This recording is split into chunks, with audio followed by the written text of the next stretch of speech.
Alright, hello once again, Jeff Scott talking Bootstrap, and I'm in lecture number 7 of 11. I hope to do 2 more tonight, this one and 1 more, and then that'll be it, and I'll do the last 3 tomorrow.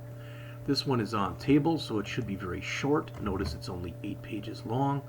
I've already created my tables.html file, which I have right here, which I copied from my template. Okay, so that's a good start. I've done the preliminary setup then. Basic example. For basic, well, first of all, let's not do that. Let's jump over to here. The aim of this example is to show how various Bootstrap tables can be used. The biggest thing for tables is tables should only be used for tabular data. You shouldn't use them because you want something to be centered or whatever. That's just not the right reason for using them. Alright, so for this example, let's fill a table with the information we need, some practical information. Okay, alright, so we'll copy that, come into here, as always, over and bring that in, and to say that this is information that actually matters is, well, that's a matter of perspective.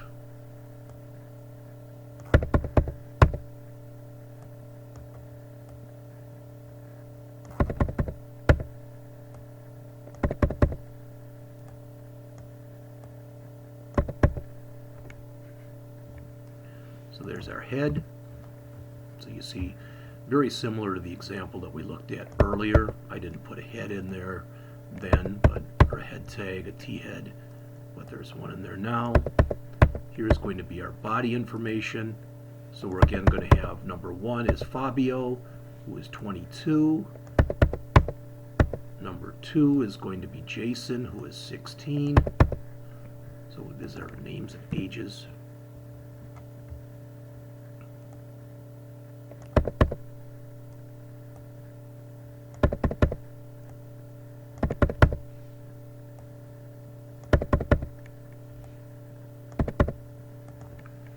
The next one is going to be Rahela, or Rahila, I don't know how you'd pronounce that, who is going to be number 3, and she or he is 25, which is interesting because they were 30-something in the last example, but that's fine.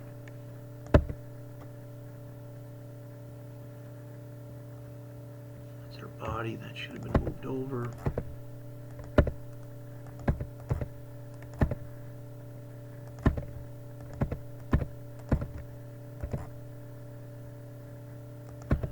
That could be moved over. Puts that here. Alright, there's our table information. Now it's a basic table, so it's not going to be at all spectacular, okay, but it's functional. So this should look the same way that it looks in your book on page 3. Now, again, my guess is, I could be wrong here, but my guess is when we look at this and we view the page source, yep, they put some CSS in there. So let's put the same CSS in. As always, we'll go to style 3, just grab it, put that in there.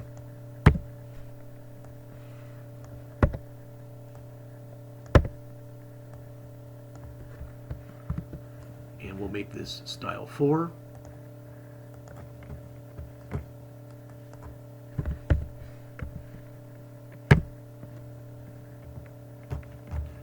And we'll have to then, whoops, I want that back. Then we'll have to go in and change this from style 3 to style 4. Or from style 1 to style 4, I guess. And let's go back and look and see if we now made it look the way it's supposed to look. Alright, much smaller, more compact. Looks very similar to the way it looks on the bottom of page 3. It says, by default, the table will display full width, but I have set a reduced body for demonstration purposes. So you saw it both ways. Alright, page 4. The following selection is a collection of other ways of styling tables rather than the default.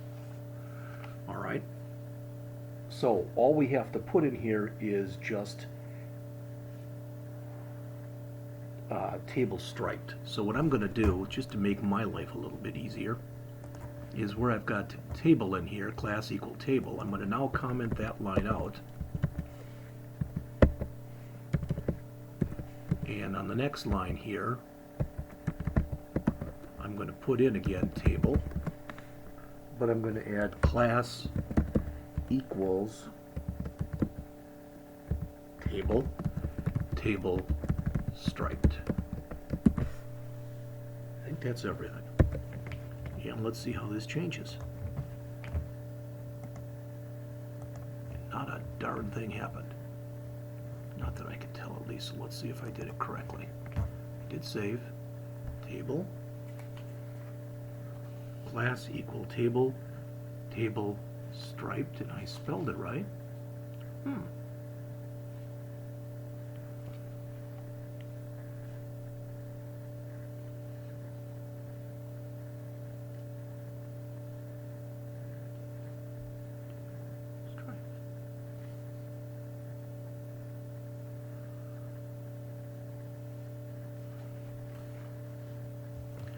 Let's do this then. Let's take and comment this out when we just put in.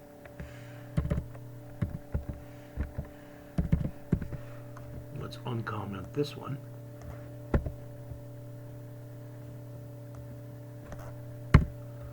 Alright, so this should look no change. Alright. Trying to figure out why that one wouldn't work, because it sure looks like it would be correct to me.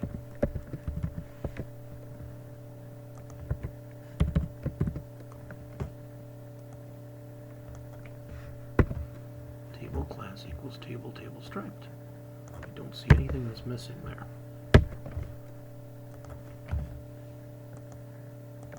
I'm not getting table striping though. Huh.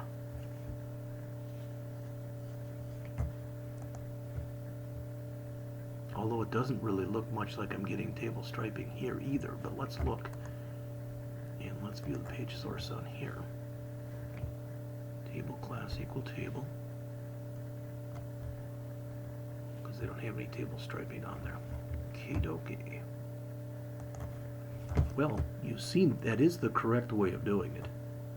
Why that wouldn't be resonating on there, I don't know.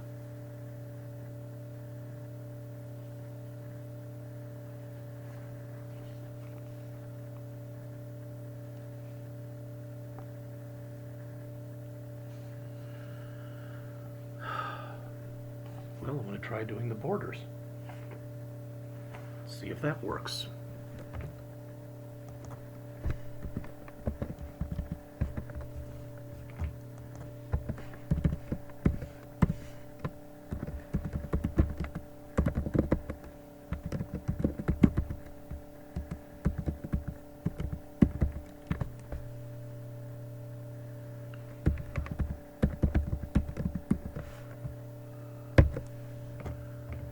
So I want to see if we get borders on here now.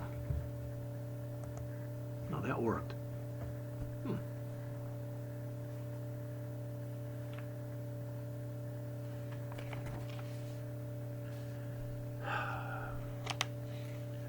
Alright, let's turn to page 5 and we'll do hover row and then condensed table and then look at a contextual example. So we want table, table, hover. Again, all I'm doing is I'm continuing to go through here, and whatever one I've just done, I am commenting out.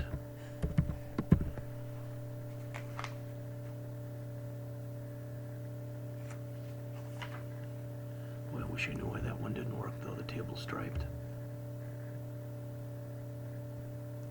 Try it one more time, just for the heck of it.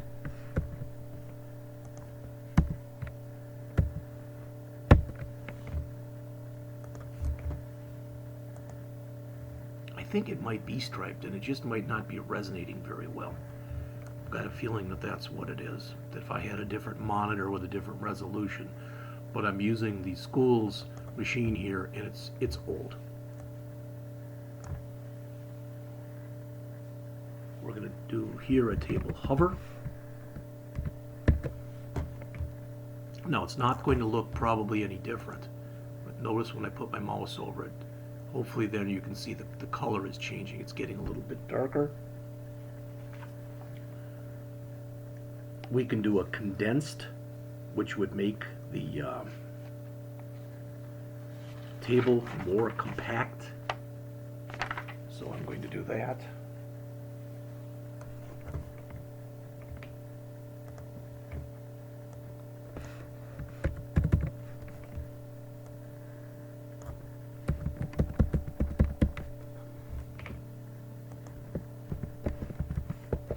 To my knowledge, too, you can go in and you can do multiple of these. That's what a lot of Bootstrap is adding. So you usually have to say that it's a table, but then you should be able to add as many things as you want. In fact, I think in the last example that we look at in here, we're going to add several of these. It might have been hard to tell because it was already small, but it did get a little bit more condensed, so to speak, than it was. All right. And that leads us to the contextual classes, which is the last example that's in here. We use the contextual classes as they mention here on page 6.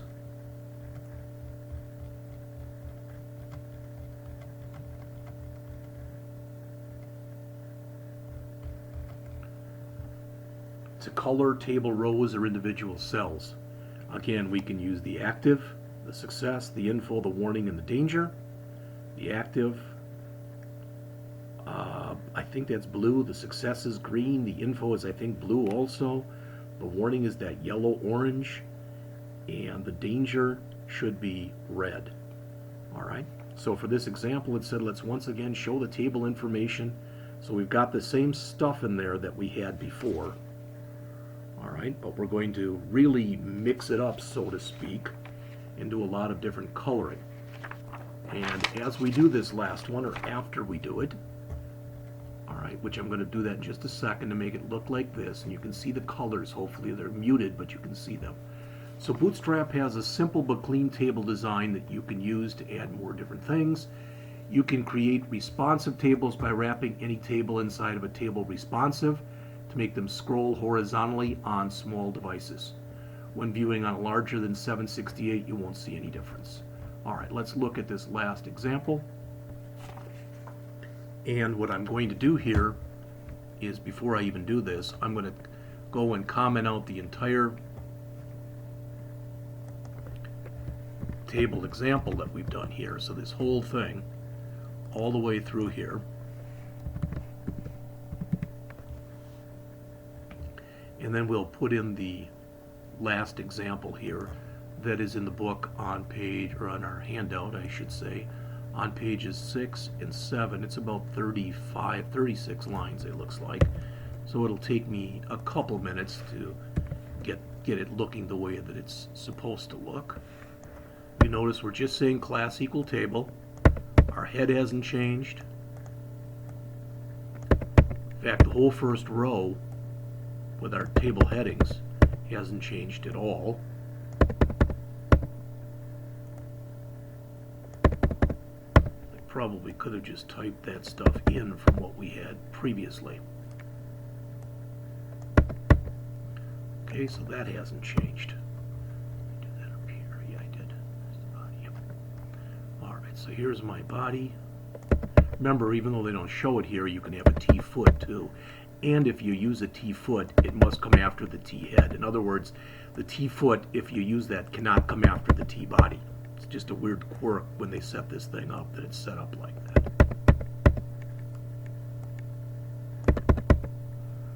All right, so that looks like it's going to be the same. It'll be the active class, as you can see.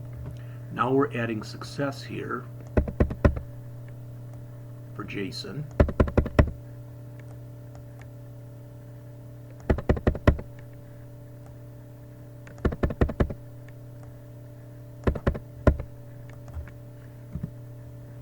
We're going to add danger for Rahela. And again, realize that this is only done for demonstration purposes. There really is no correlation between these people and warning or danger or anything else. Right?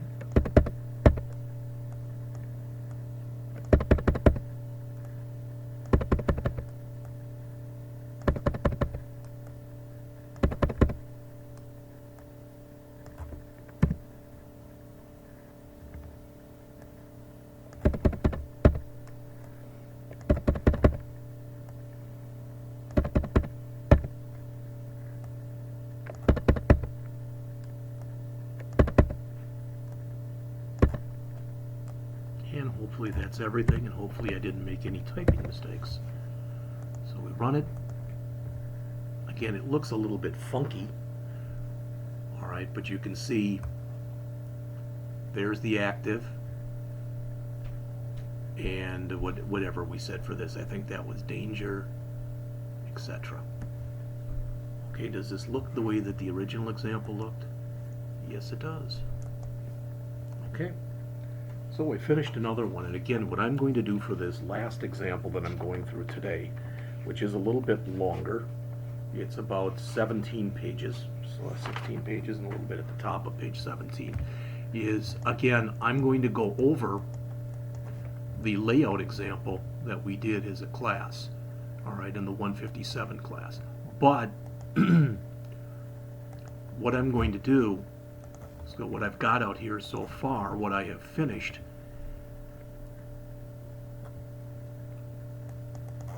is I've got 01, the template 01 through 07, but now for the layout, I'm going to actually, remember, I put in those images and those pictures, all right, and I'm going to go through all the stages, the 6 stages that are in here, and that will pretty much correlate with what's in the handout. Okay, so I'll come back and do that in just a couple.